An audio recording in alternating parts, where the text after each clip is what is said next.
You are listening to the Intrepid radio program with Scotty Roberts. Intelligent Talk.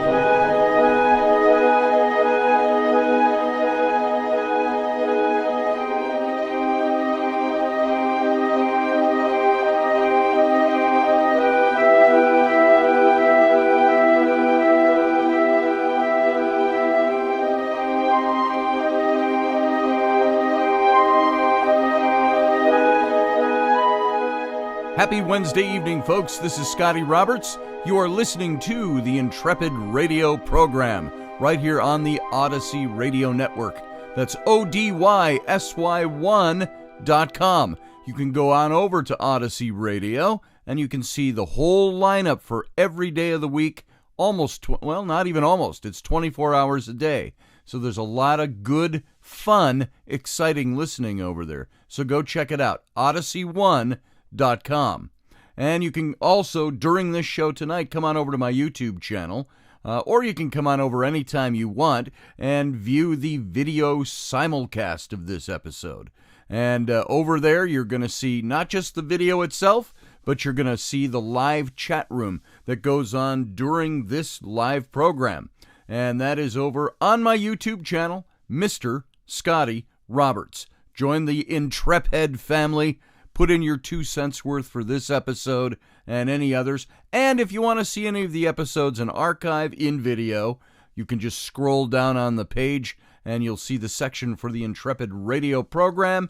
And every program we've done since we've launched is in there. That's 5 shows a week, and that's every week of the year since August 19th. And we've only, with rare exception, missed a few of these channels. I missed a few dates, and we've played some rebroadcasts every now and then, but for the most part, we've been here every day of the week, other than Saturday and Sunday, 5 days a week, since the middle of August of last year. So we've got a good 140-plus shows up there, so go check it out. And now I want to welcome you here tonight. Thanks for being here. I appreciate your being here. And it means a lot to me. Oh, here, I don't even have all my studio lights on. Boom, there we go. Now we got studio lights on. I got these new lights for my camera for the video. And it's funny how it changes the tone of everything in here. Let me take a sip of coffee before we progress. Yesterday, we talked about that whole idea of being disappointed with God. Which was really a great emotional way for me to enter the discussion of monotheism. And what was the source of monotheism? Where did this come from? Why do we have monotheism? And all of those of you watching on the video, pardon me another second, I'm going to adjust that light just a little bit more. Something you, listening to the audio, you don't catch all that. So now I don't have a lot of pictures or anything to show today. The video over here is really for me to make pseudo eye contact with my audience. And you can see my face and my expressions and blah, blah, blah. So I hope that makes it fun to listen, fun to watch. And from time to time, we throw up some great graphics and some great photos. But not today. So if you're listening audibly or video-wise, I think you'll enjoy it. But those of you watching, just had to watch me readjust my lights. So, on from the mundane. We were talking about disappointment with God and why we feel disappointment with God. I'm not going to dig into that so much as I'm going to now really start continuing on the reason I brought that topic up was while on emotional levels we feel that there is a God, we believe that there is a God, we have faith that there is a God. From whatever religious background or persuasion or faith that I don't know why I'm stumbling over that phrase, what you've chosen to believe. And I don't want to insult or step on the sensibilities of anybody. What you choose to believe, you need to be convinced in your mind that it is true, not just your feelings. You know, in politics in the United States, we keep saying facts over feelings. that we keep saying things like, show me your evidence, not your feelings. We keep saying that, facts don't care about your feelings. So what happens when we take those things from a political arena and put them over into a spiritual arena or a religious arena? Evidence over opinion. Facts over feelings. Don't let your feelings govern who you are. Although we all operate by our feelings and our emotions, we sometimes have to step back. It's like budgeting money. We can say we make our purchases by our emotions. Imagine if you ran your household and your income based on solely your emotions. You'd be sunk pretty quick financially. So instead of emotional purchases, we sometimes have to make logical purchases, factual purchases. Facts and evidence have to coincide in order for everything to work right. And so, in this sense, the same thing is taking place in a religious and a spiritual sense. Do you have your facts set over your emotions? Do you just feel that God is there?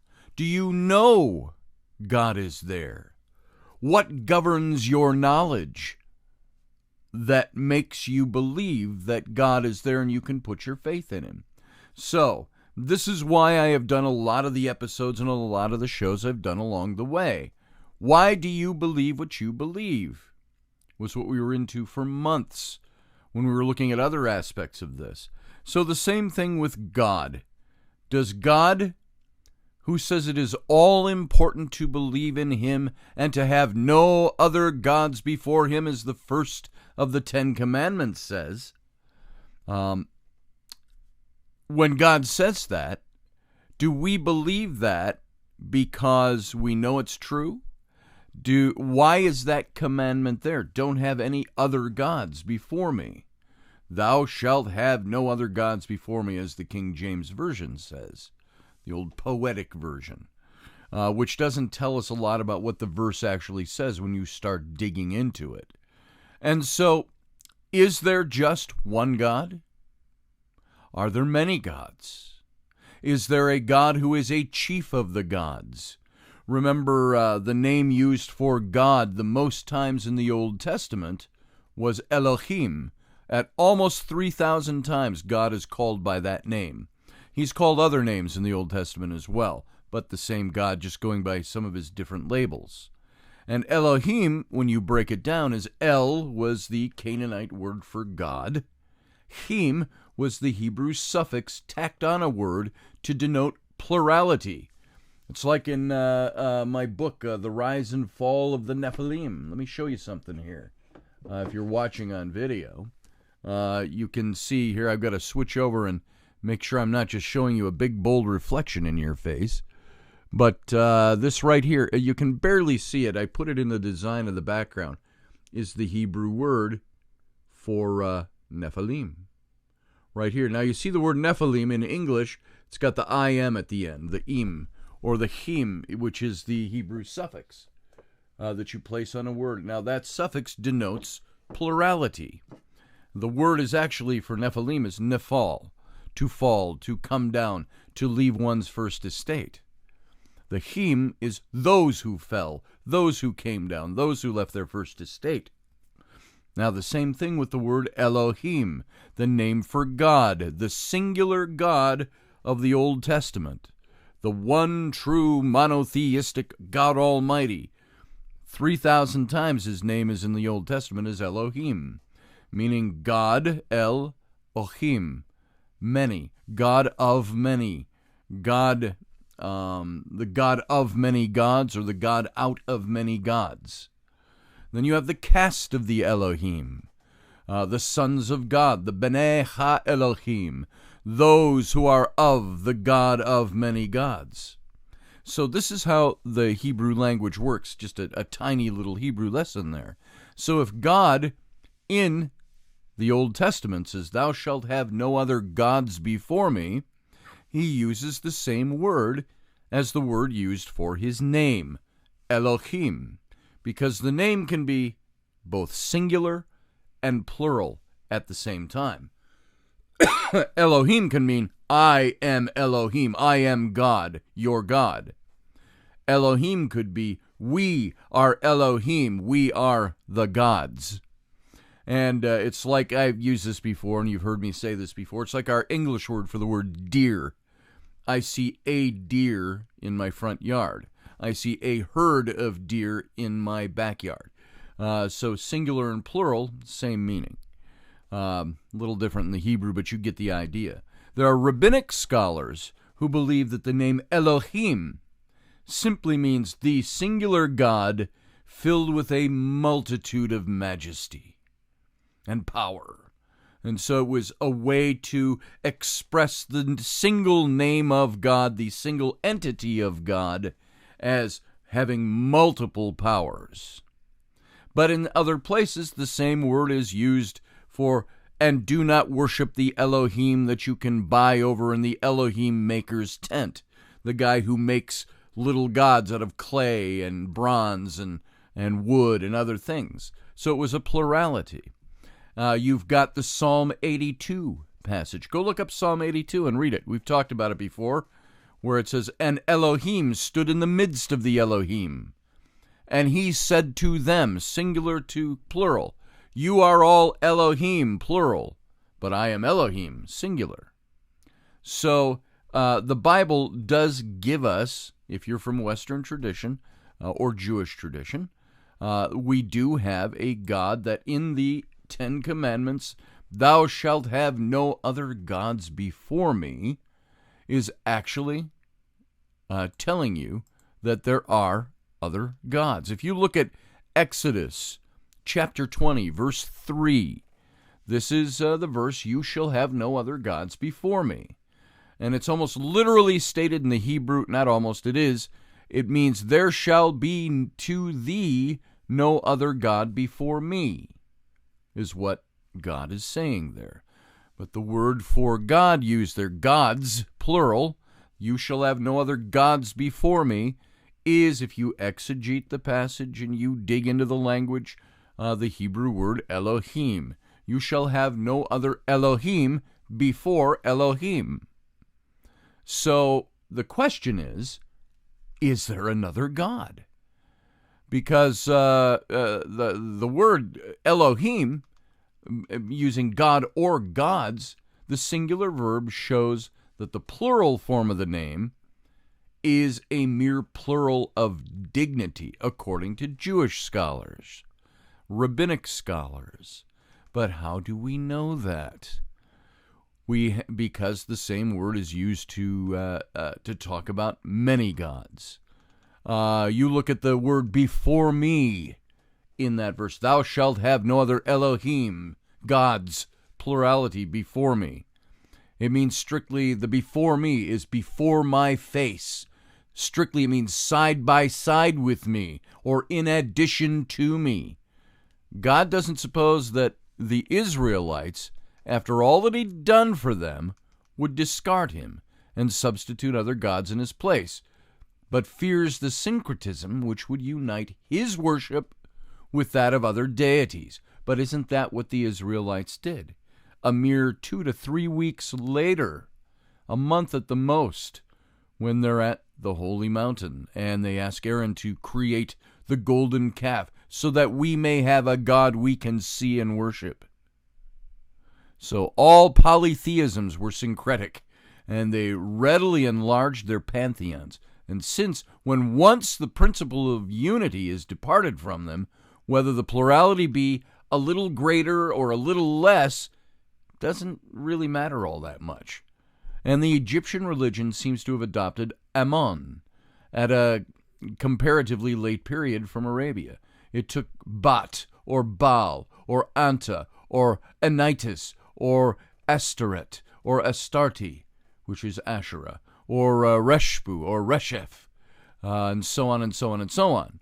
And they borrowed those gods from Syria, and it admitted Totu from Ethiopia. Israel, in after times, fell into the same error, and without intending to apostatize,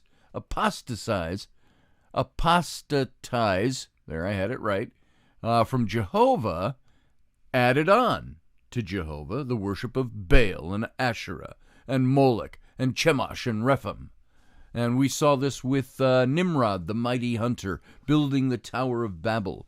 He had also brought in Moloch, and they sacrificed children to Moloch. And so it's this form of the polytheism against which the first commandment is directed. It asserts that the sole claim of Jehovah is to our religious regards. So in the first commandment, thou shalt have no other God before me, God is really saying all these other gods, push them aside. It's only me.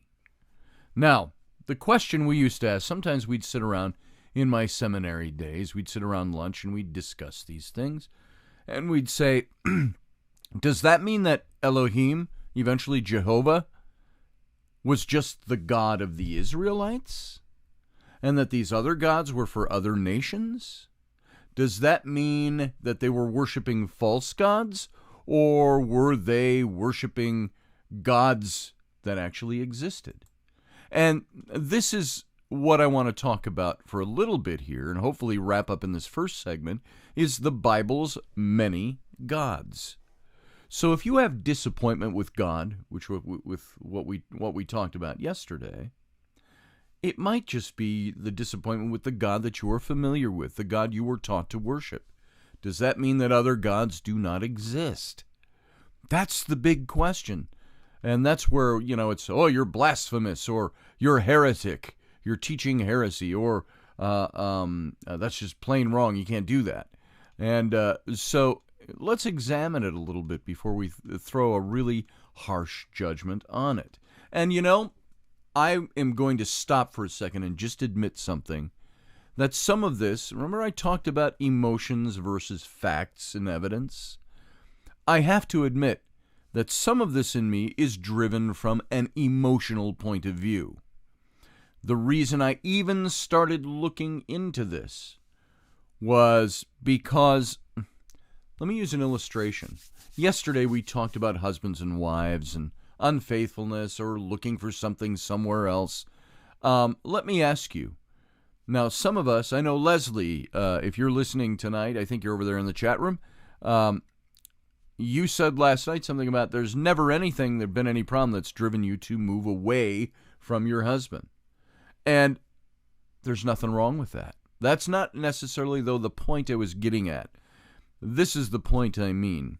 Let's say, Leslie, forgive me, I'm going to use you as an example. Let's say your husband, Andy, is somebody who was never visible. You got married. It's on paper only. You believe you're married. It's a legal process. But you never saw his face. You never felt the touch of his hand. He was never there with you physically. You lived alone, saying, I'm married to Andy. Now, this is a lame example because the analogy isn't perfect, but this is the idea. When we have faith in God and we feel like, is God really there? The God that I put my faith in, the God that I was taught was there, is he really there? And so if that other person is not there, you never see their face, you only have things happen that you think, my bill got paid. I'll bet you my husband, Andy, the invisible Andy, who I've never seen, who's never spoken a word to me, who's never spoken in my ear audibly, who doesn't call me on the phone or write me letters, just left me legal papers that said I was married to him. I'll bet you he paid my bills for me. Oh, look, somebody shoveled my walk this morning of snow. I'll bet you that was my invisible husband, Andy. This is the weird, lame analogy I'm trying to make here. Same thing with God. How many times have you seen God, yet we still believe and are faithful to God? We believe that by faith. Why does the God of the universe, the Creator, if he is the Creator, the originator, the source of all things, and by whom all things consist and hold their togetherness, their unity, talking about on an atomic level. That's a verse out of the Old Testament. This is who God is. He has that ability, but he doesn't have the ability to come and reveal himself to his people face to face. God avoids that personal. Why is that? So all of these things, if you have all of that by way of example, would it be wrong for you to say, I'm going to challenge whether or not Andy is my husband? Because I don't even know he really exists. It's a piece of paper. I've never seen his face. He's never spoken to me. He never does anything with me or for me. I can't do anything for him. So, etc. Again, go with the not so perfect example there. And so what about when it comes to God and our religious worship, our spirituality? Can you apply some of those same things? We can say, I feel God. I feel he's there. I feel that he's the one who's moved. My emotions latch onto that. And psychologically, I make him my God. I give him my faith. But this is where I was making the confession, is that sometimes my need to look into these other things, to decipher this, to look into languages, to find out what the real meaning was. Literalist versus mystical or mythical. It's driven by my emotion that says, I can say I've experienced God on certain levels, but is that just my psychology, my psyche? Is that my mind, my emotions that drive that? Let me find out something real. And so that's why I drive into this. And so now, with a few minutes left here in this first segment, let's kind of talk about this whole idea of the Bible's many gods. The idea that there are other gods, quote unquote, who exist as real supernatural beings, albeit infinitely inferior to the one and only creator God mentioned in the scriptures. And I'm talking, of course, Judeo-Christian scriptures. You could bring this over into Islamic scriptures of Allah. So the only creator and redeemer. That pervades the Bible. And now the Psalm very fairly exploded with evidence. It says, there is none like you among the gods, O Lord. There is none like you among the Elohim, the gods, O Lord. For great is the Lord and greatly to be praised. He is to be revered above all gods. Psalm 96:4. The first one was Psalm 86:8. Our Lord is above all gods. Psalm 135:5. Ascribe to Yahweh, you gods, ascribe to Yahweh glory and strength. That's 29:1 of Psalms. He is exalted above all other gods. Psalm 97:7. For Yahweh is a great God and a great King above all other gods, all other Elohim. And that's 95:5 again. But it's not just the Psalms. You find this through the Old Testament. In Exodus, Yahweh predicts that he will execute judgments on all the gods of Egypt. That's in Exodus 12:12. I'm going to perform judgment. I'm going to execute judgment on all the gods of Egypt. The author of the book of Numbers then declares that that is indeed what happened.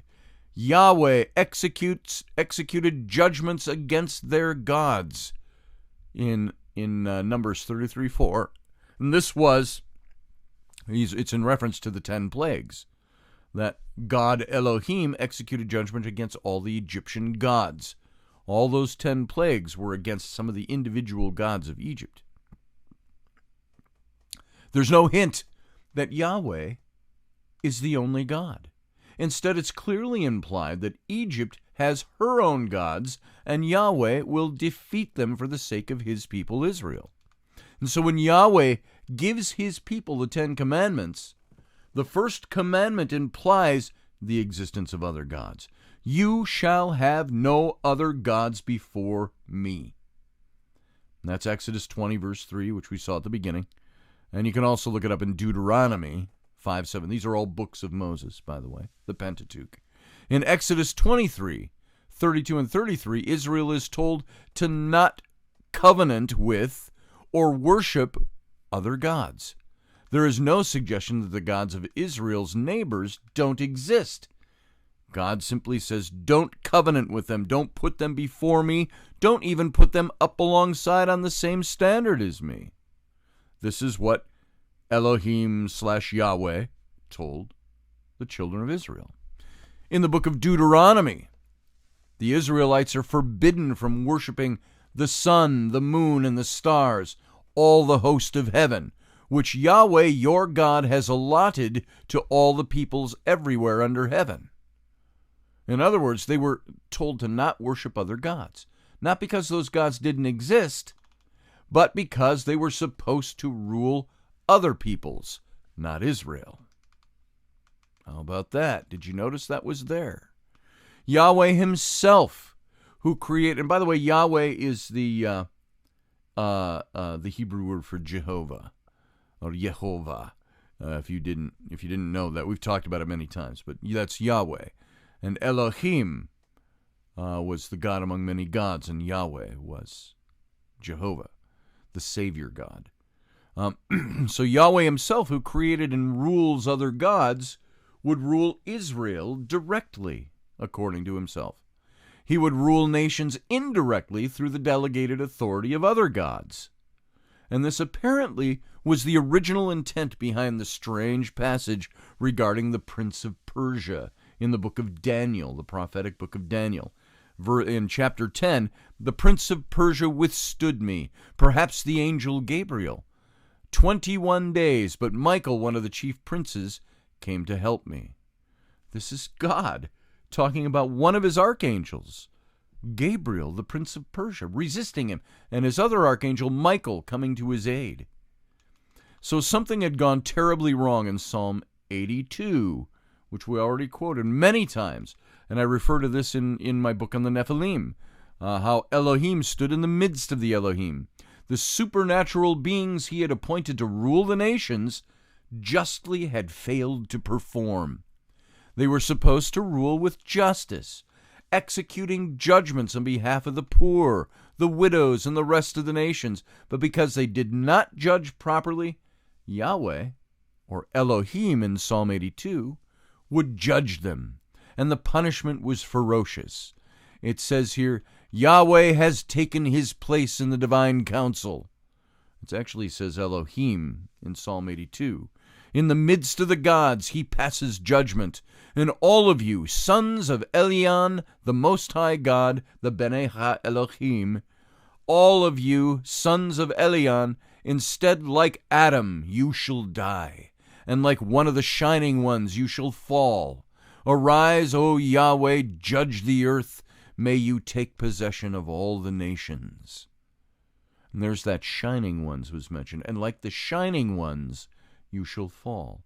The shining ones being equated to none other than the Garden of Eden story with Nakosh. Nakosh, the serpent character, known as the Shining One, the Illuminated One. So, if these gods were really human beings, verse 7 wouldn't make sense. For all humans die like Adam. Why would this be a special punishment to just humans? Instead, there's a hint that this verse is of cosmic rebellion against Yahweh.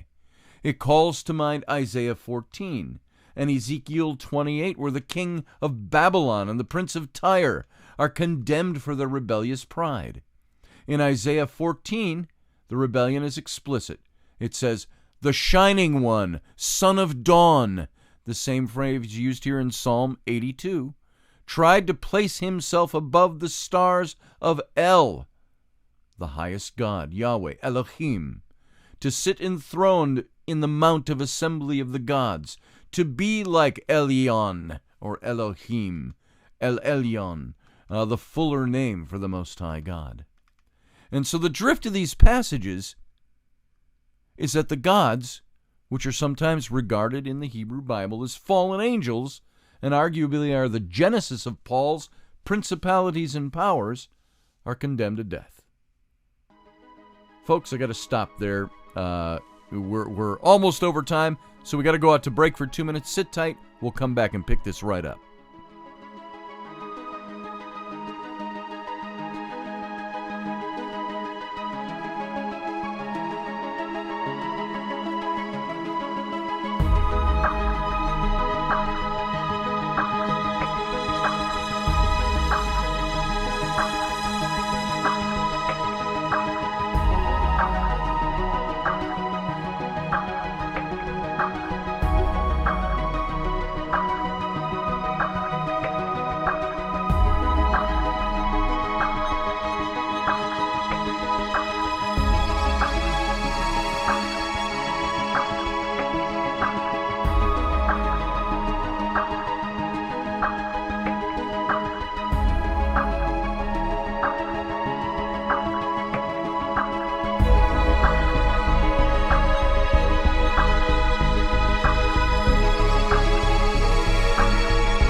All right, folks, I'm back. Thanks for sitting through the break.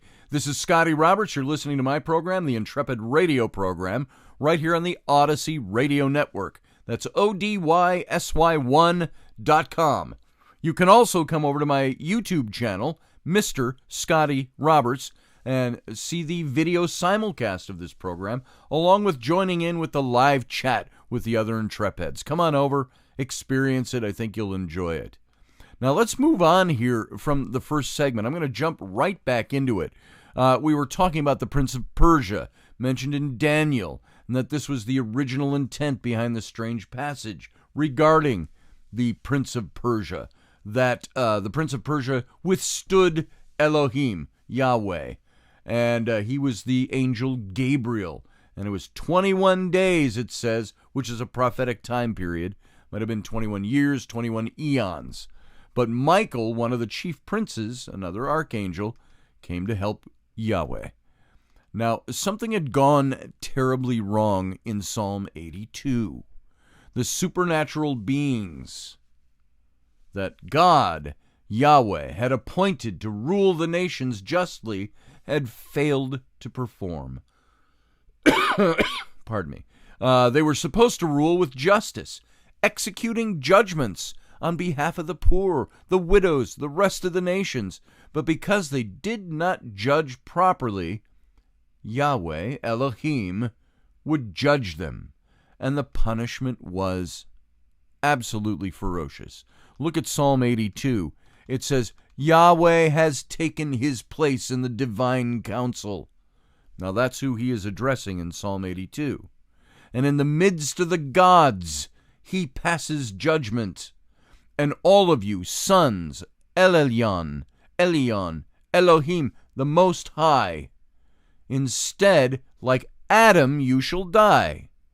And like one of the, this is the judgment, like Adam, you're going to die now. Because once you were immortal. And like one of the shining ones, you shall fall. And he's referring to the Elohim.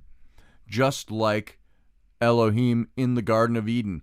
The name Nakash, the serpent character, Nakash, in the Hebrew, is translated as being a shining one, the bringer of knowledge, the illuminator, the illuminated one.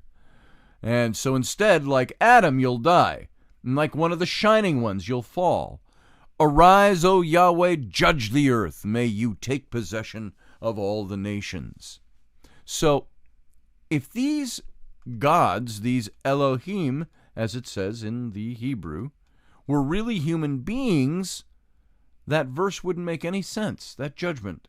For all humans die like Adam already. Why would this be a special punishment? So instead, there's a hint in this verse of cosmic rebellion against Yahweh, against Elohim. It calls to mind Isaiah chapter 14, Ezekiel chapter 28. You can go look those up and read those in your Old Testament, where the king of Babylon, respectively, and the prince of Tyre are condemned for their rebellious pride. In Isaiah 14, the rebellion is explicit. The shining one, son of the dawn. The same phrase is used here in Psalm 82. And tried to place himself above the stars of El, the highest God, or Yahweh, or Elohim, and to sit enthroned in the mount of the assembly of the gods, and to be like Elion, Elohim, Yahweh, the fuller name for the Most High God. And so the drift of these passages is that the gods, which are sometimes regarded in the Hebrew Bible as fallen angels and arguably are the genesis of Paul's principalities and powers in the Pauline epistles in the New Testament, they're condemned to death, not simply because of their failure to rule with justice, but more importantly, for their rebellion against the Maker, the Creator, the Originator, Yahweh. And their unjust rule of the nation. And by the way, this is by Hebrew theology. We're going by here. Old Testament, Jewish theology. Their unjust rule of the nations was simply one of many expressions of the rebellion, which was the principal reason for God's discipline. be it Yahweh or be it Elohim. And so Christians in Christianity now later came to see these two stories in the prophets as allusions to Satan's fall, the fall of Lucifer from grace. But once created as God's most gifted and beautiful supernatural being, Satan, or Lucifer, abused his authority and then led a rebellion against Yahweh. God punished him by limiting his authority on earth, and he is still the God of this world, according to Paul's epistle, the Pauline epistle, 2 Corinthians. But his authority is checked by God's sovereign purposes, and his final destruction is decreed. Yet we find even in those passages in the Old Testament that it's not necessarily speaking of Lucifer, the star of the morning.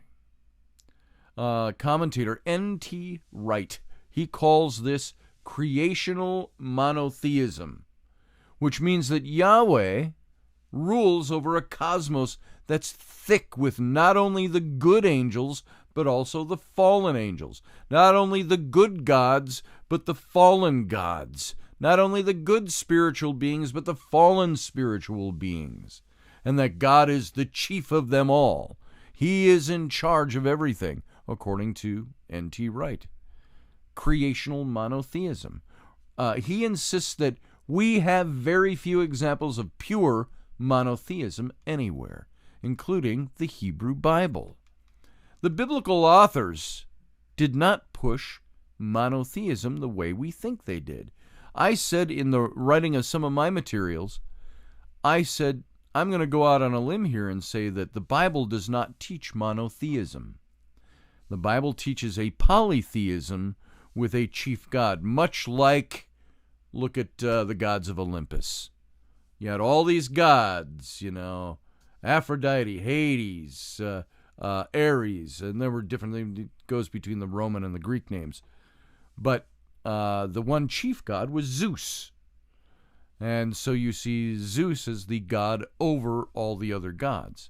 So the biblical authors, these weak and beggarly gods, so to speak, helped explain why this cosmos seems to be at war, both spiritually and politically. Was it an etiology? Was it a way to mythologically describe why there are forces in nature that oppose each other?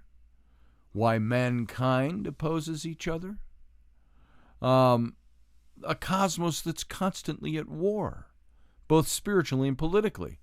They believed the ancient pagan religions were animated by powers hostile to Yahweh, actively fighting Yahweh's control of the cosmos.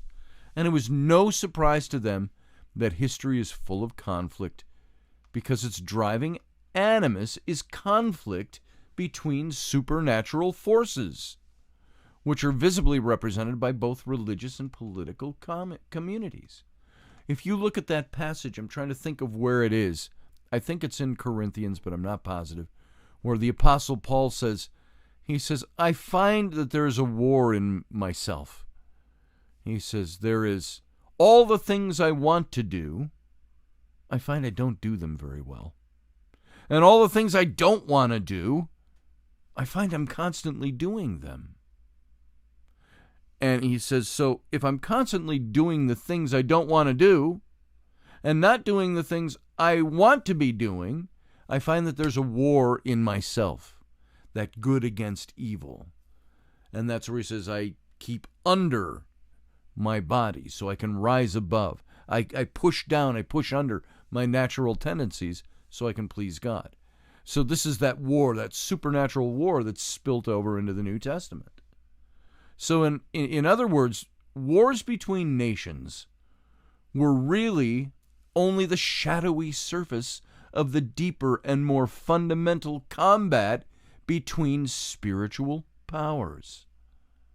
This reminds me, I don't know if I ever mentioned this here, but I was having a little get-together at my house. It was Rainey and I, and it was when we had the ranch, so it was, had to be 13, 14 years ago. And I get a call on the phone, and I pick it up, And it's the first thing the person says is, Scotty, there is a war raging in heaven over you, personally, your soul. And I said, who is this? And he never answered my question, never identified himself. But I found out later he was a pastor friend of somebody who had some of these conversations with me. And somebody who was very concerned for my soul. And he's like, the black raven of death of the dark angels is fighting for the soul with the light angels over you. And he went on, and then he finished his piece, and he kind of hung up. And I thought, wow, that's a very interesting way to try to get my attention. And so is there really a war going on in the cosmos, in the spiritual realms, that really what's going on Earth here is just a shadowy surface of the deeper, more fundamental combat between spiritual powers? And so Samuel Huntington, he was a Harvard political scientist whose Clash of Civilizations, his book, claimed the real inspiration for modern wars would be cultural and religious, and he was making what might be seen as a biblical argument. And you can go look that up. You can read that kind of thing.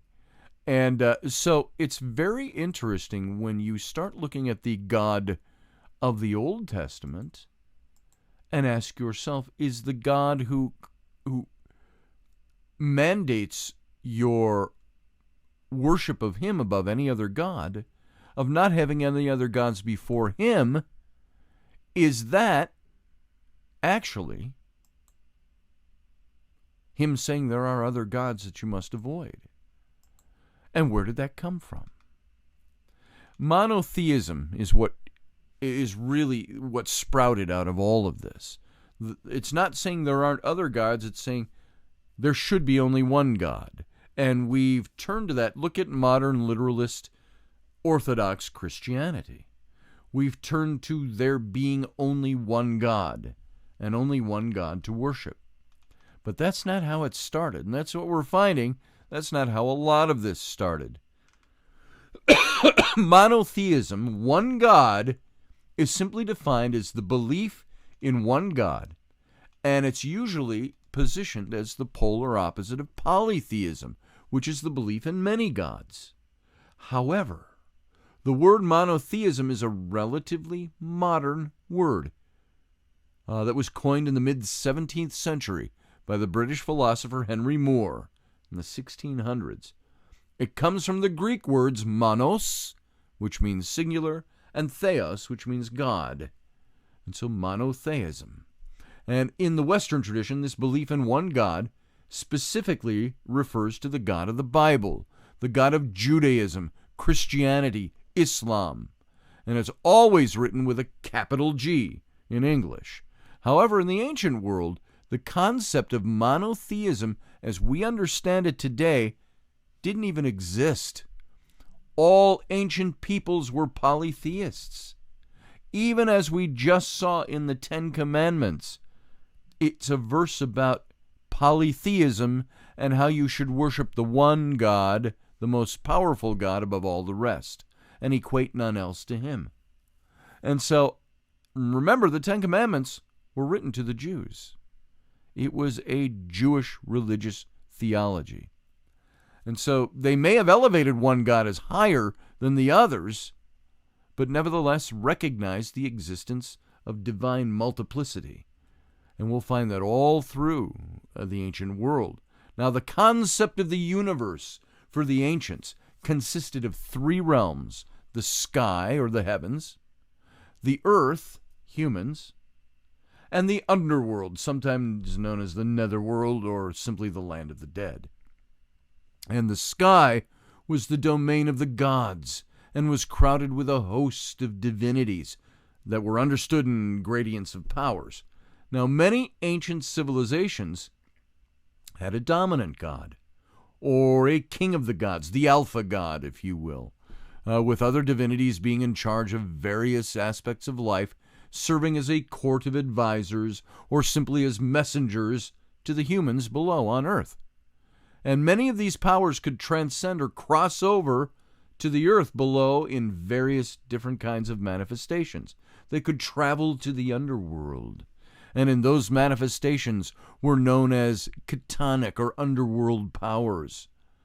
Now, think of even the theology of Jesus Christ, Jesus of Nazareth, dying on the cross, becoming the Lamb of God to shed his blood to take away the sins of the world.